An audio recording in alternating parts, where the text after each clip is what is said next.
For years now on this channel, I have been saying that Hollywood often hides the truth in plain sight. While the audience thinks they're just enjoying a fictional movie, little do they know that art imitates life. In the last year, Hollywood has come under scrutiny after people like Diddy were exposed. When the world learned of the evil Diddy was up to, they started looking at Hollywood differently, wondering who else in Hollywood was guilty. What people don't realize is that Hollywood has been telling us this whole time that they're all guilty. We can see that in the new movie Blink Twice. This movie seems to be about what Diddy and other powerful people are up to in Hollywood. Hey guys, I hope all is well. Welcome back to The Truth Is, where I drop new videos every other day exposing the truth. In today's episode, we will be talking about the movie Blink Twice. Let's get right into it.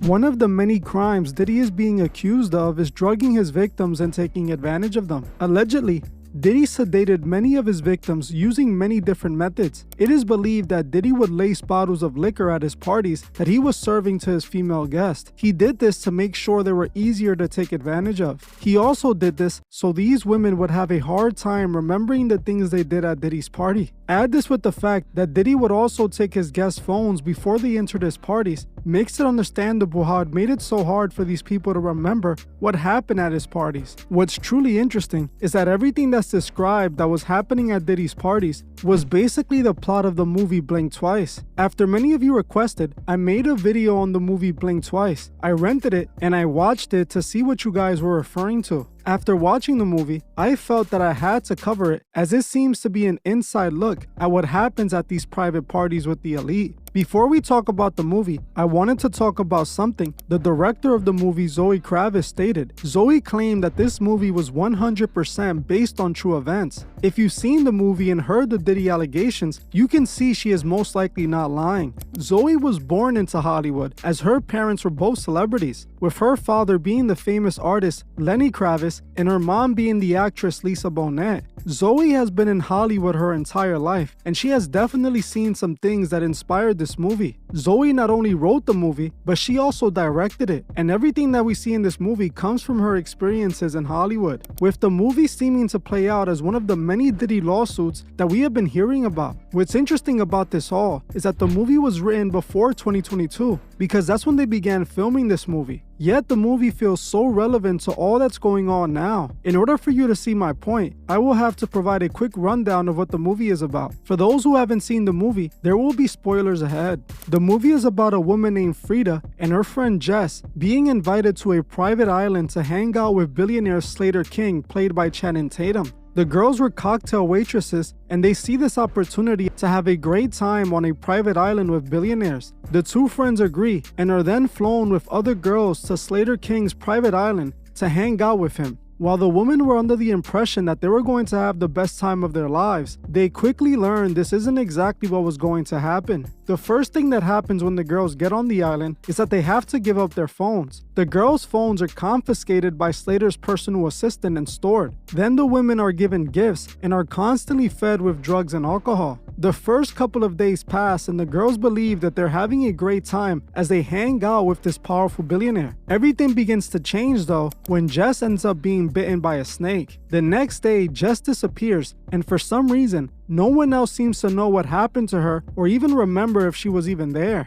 Frida remembers that she was there, but for some reason can't remember what happened to her. From this moment on, Frida realizes that there's a lot she can't remember. While the daytime seems to be a blast, at night after dinner, the girls don't seem to remember anything that happens. Eventually, Frida discovers the reason she can't remember anything, and it's because her and the other girls are being drugged. The girls were gifted a bottle of perfume when they first arrived at the island. Little did they know the perfume was laced with a drug that made them lose their memory every night. While the girls were thinking they were having a great time, it all turned out to be a lie. During the entire time they were at the island, they were being drugged and R-worded by Slater and his rich elite friends. The perfume and all the drugs they were being fed kept them sedated and incapable of remembering the abuse they were experiencing every night at the hands of Slater and his billionaire friends. It's not hard to see that this movie was about Diddy and all the men like Diddy in Hollywood. Recently, a woman went on Soft White Underbelly and told her first-hand experience at a Diddy party. She stated that just like in the movie, her phone was confiscated and Diddy and her friends were trying to drug everyone at the party. She also claims that she was brought over to Diddy as a gift by an Arabian prince whom she was hanging out with. The girls. Now, mind you, I'm the only black girl. So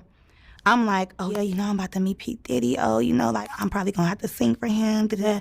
And I just tried to, like, keep my composure. So we get there, and that's when stuff got weird. And that's why they lock up our phones, because they know what we see in there. You know, he can get in trouble, like, right now. So basically, we arrived. Security guard patted us down. They put our phone in this little bubble case. So the bubble case is closed. They can't get unlocked until we walk out. So as we're in there, the only way of us taking any type of pictures is if we get in the photo booth. So I'm walking around or whatever. So one of his sons, I'm not going to tell you which one, but it was like recruiting, like wherever they wanted to go inside the house, because the freak off is inside the house and in the backyard. So you have the pool, and they're playing loud house music, Mark. The house music, it makes you feel kind of woozy, first of all, because it's like a rave or something. And people are walking around naked, period. Let's get into it. They're walking around naked already, and they're in the pool, skinny dipping, and they're drinking mimosas in the pool, but there's like a waitress walking around giving people drinks, just passing people drinks, you know, and people are just taking them. The sons see me walking. Mind you, I'm with other girls, but we split up. So I was walking with one girl. She's a Puerto Rican girl. So P. Diddy's son was like, you. And I'm like, me or her? And then he was like, no, you.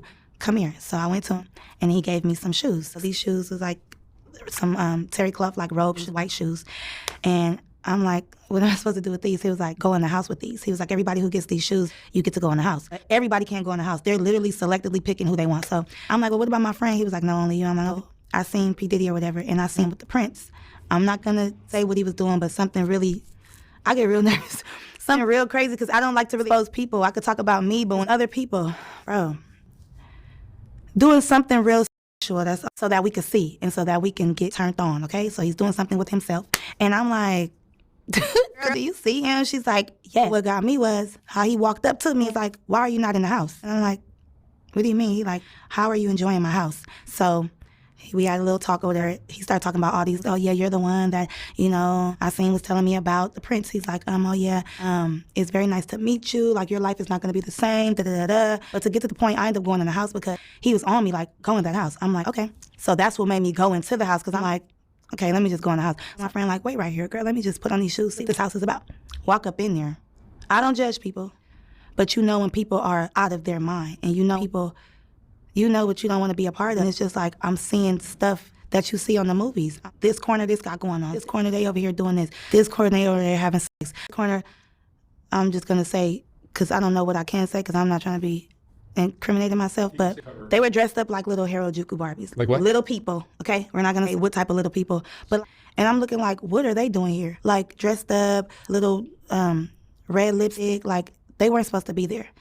But I'm just looking like, maybe it's some type of production going on. But why would they be at this party at 7 o'clock in the morning with grown people? Like, why would they be here? So I was just like, okay, they were like... But then when I'm looking in this corner, this person laid out, and I'm looking like, what's going on? Then I'm seeing like Instagram models or whatever. I'm like, oh, hey, kind of getting distracted, feeling like kind of comfortable. Like, she's here? Oh my gosh, she's...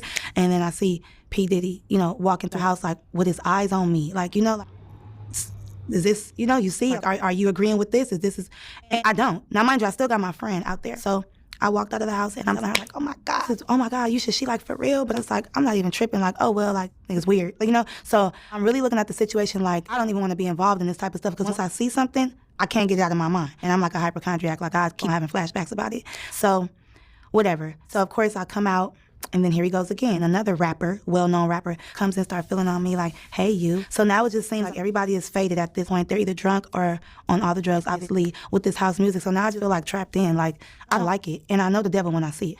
Because by me being so spiritual and tapped in, I know when something is not right. I'm not judging, but I just don't want to be a part of it, because how am I going to get out of this? I'm already here. And then I heard conversations or whatever. And then P. Diddy was like, that's the one that I want. I want her. So now I feel like, you know, they plotting on me like, did you bring me here on purpose? Like, the, you know, producer you was talking about.